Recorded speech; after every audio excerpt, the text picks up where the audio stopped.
Humans are an ambitious thing. We feel the need to always move forward, and in regards to technology, we are. But as is the way with most things, our desire for innovation comes at a price, because karma lives in all things. These environmental injustices are protested by the world, rightfully so. But what if another form of pollution existed that was invisible to us? Would it be more difficult to notice its effects? Would enough people care before it was seemingly too late?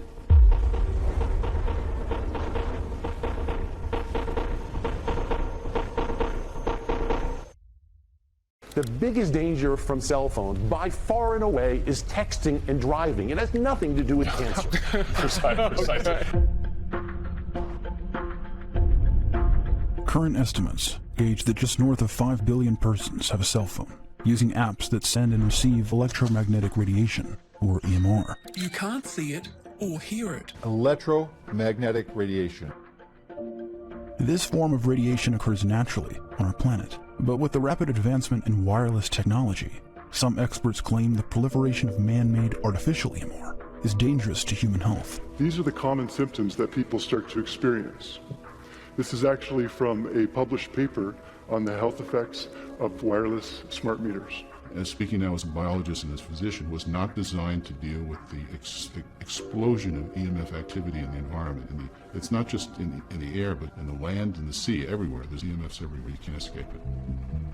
Electromagnetic radiation exists on a spectrum ranging from ionizing radiation, like X-rays, which can move through you and take pictures, to non-ionizing radiation, like microwaves, which can heat up your favorite snack. Our cell phones, tablets, Wi-Fi routers, smart gadgets, and smart meters are all emitting and receiving microwave radiation, or RF radiation. Wireless technology emits and receives radiation with less than 2 watts of power. This causes only a tiny amount of warming, significantly less than the 1,000 watts used by microwaves. Fake videos went viral in 2008, showing what appeared to be cell phones popping popcorn. But as you can see, if you try this for yourself, it's bogus. The experts sounding the alarm on the harms of RF exposure are not doing so because of its very low heat emissions, but from the growing evidence that suggests the continuous use of our wireless devices come with side effects.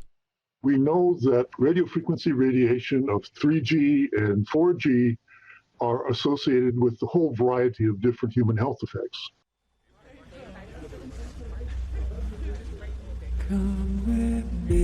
Current public exposure levels are at least 1 quintillion, that's 18 zeros, 1 quintillion times above natural background radiation, according to Professor Olle Johansson of the Karolinska Institute in Sweden.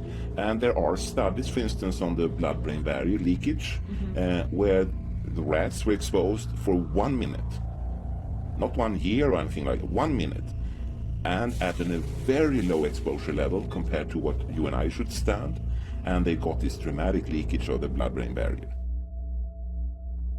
The blood-brain barrier is a filtering mechanism in the brain that blocks the passage of certain substances. Once compromised, it becomes more porous, allowing bacteria and other toxins to infect the brain tissue, resulting in inflammation or sometimes death. The barrier can be compromised from blunt force trauma, high blood pressure, developmental disorders, and exposure to radiation, including microwave radiation. This leakage is more common among children because a child's skull is much thinner. In the Journal of Microscopy and Ultrastructure, authors conducted a meta-analysis of peer-reviewed cell phone exposure studies from 2009 to 2014, concluding that children and unborn babies do face a greater risk for bodily damage that results from microwave radiation given off by wireless devices. This happens to be called a TES 593 meter. So you can see it's ranging from 0.5, 0.7. There is no safety level for microwave radiation for children.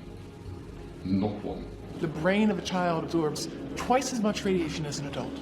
That's a stunning fact. Okay, folks, 100 times higher than when I'm calling. An increasing number of countries around the world are banning the use of Wi-Fi in schools. In Israel, as well as France, as well as Belgium and Taiwan, there's an active government program to discourage the use of mobile devices by young children. Now I was in airplane mode, so I feel okay just to show you this. Why?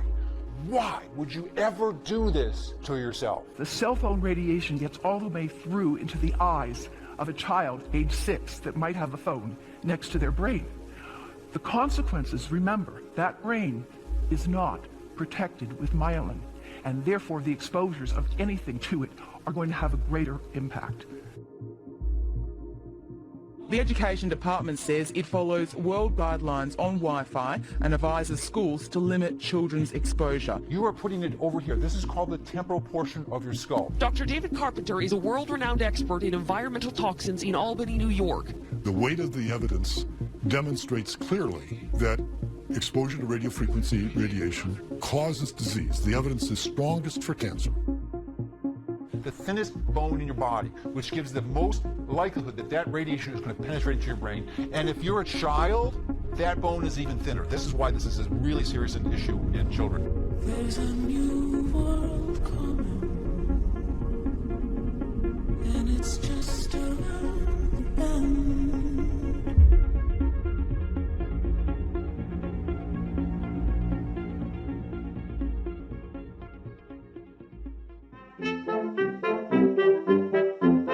One reason scientists study rats is because their genetic, biological, and behavior characteristics closely resemble those of humans, and many symptoms of human conditions can be replicated in mice and rats. And this is Dr. Leif Salford. He's a neurosurgeon at Lund University Hospital and chairman of the Department of Neurosurgery. Since the late 1990s, he's led a team of researchers who have exposed thousands of laboratory rats to cell phone radiation, showing that even a very small amount can damage the blood-brain barrier. His results have remained consistent, and he calls the potential implications of his results terrifying. We learned that the rats that had the lowest energy levels, not 1 watt per kilo, not 100 milliwatts per kilo, not even 10 milliwatts per kilo, but 1 milliwatt per kilo, and even 0.1 milliwatt per kilo, are those energies that open the blood-brain barrier most efficiently. Shut him up. We have a lot invested in this ride. Shut him up!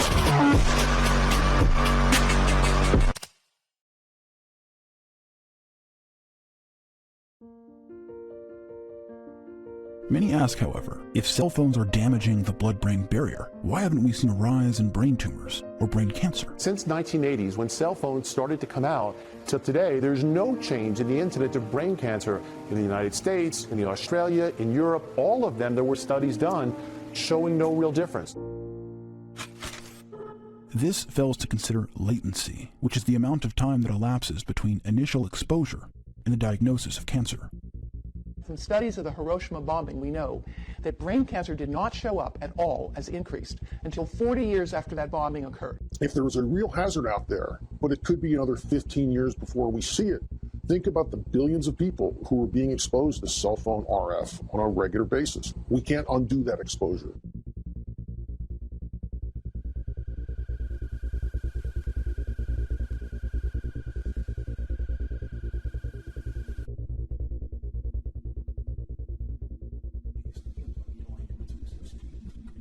But even if one completely dismisses the reality of latency, evidence shows that a particular kind of tumor has risen substantially, but the rise is difficult to find given the straight line in the mean average. Rates of glioblastoma, otherwise called glioma or GBM, are rising, with the placement of the tumor occurring in the temporal and frontal lobes. In one study, titled Brain Tumors, Rise in Glioblastoma, authors stated in the abstract that this rise is mostly hidden in the overall data by a reduced incidence of lower-grade tumors. The World Health Organization says there are some indications of an increased risk of glioma for those who reported the highest 10% of cumulative hours of cell phone use. The reality is there's a significant increase in glioblastomas. Unfortunately, they're very, very deadly. I have listed peer-reviewed studies establishing the connection between non-thermal radiofrequency radiation from cell phones and brain cancer known as glioblastoma. The WHO has classified EMF as possibly carcinogenic to humans, Group 2B, a category used when a causal association is considered credible. A study in Sweden, published by Environmental Research and Public Health, reported that brain tumors increased from 2007 to 2015, saying the use of wireless phones should be considered in relation to the change of incidence rates. According to the Journal of Environmental Health, long-term mobile phone use shows an almost doubling of the risk of head tumors. And the Journal of Environmental Research states that long-term use of mobile phones shows a decreased survival of glioma patients, claiming that RF exposure should be regarded as a human carcinogen. Now watch what happens when I move away. 7, under 10. So just by moving the distance 2 or 3 feet, you're reducing the radiation by 90%. One might be thinking, however, that these studies are correlation-causation fallacies. Just because there's a rise in glioblastomas doesn't mean it's because of our cell phones. But in 2016, findings from a massive $30 million study by the National Toxicology Program were made public. A major U.S. government study on rats finds a link between cell phones and cancer. Very first government study linking the radiation from cell phones to cancer. 2-decade, $30 million federal study out today found there is some evidence of a link between cell phone radiation and brain cancer. The study was led by Dr. David McCormick at the Illinois Institute of Technology, where they exposed rats to the same radiation emitted from cell phones. If this study had found no effects at all, then we could much more easily dismiss previous studies linking long-term cell phone use to the glioma tumor. But that's not what happened. And then they found a link to 2 types of tumors? Right, gliomas and schwannomas. Bogog's brain, the top quarter responsible for body balance, has had to be removed after surgeons found this vast tumor right where he held the phone. NTP uses 4 categories to summarize the evidence that a substance may cause cancer: no evidence, equivocal evidence, some evidence, and clear evidence. They found clear evidence of glioma tumors. This supports earlier findings associating gliomas with long-term exposure to RF radiation from cell phones. These results are quite important because the incidence of the brain tumors and the schwannomas of the heart support that IR conclusion based on gliomas and acoustic neuromas among long-term cell phone users. Some argue, however, that the levels used in this study were much higher than those we were ever exposed to. But this rebuke has been largely overblown. Our studies are designed specifically to mimic the human exposure scenario. The NTP studies are looking at exposures for 10 hours a day. There's heavy cell phone users that may approach the 10-hour mark, that may be excessive, but it allows us to fully investigate whether or not there is an effect of cell phone frequency radiation. Many who say this study's RF levels were much higher than what we've ever been exposed to might not be considering a variety of factors. For instance, have you ever had poor cell reception?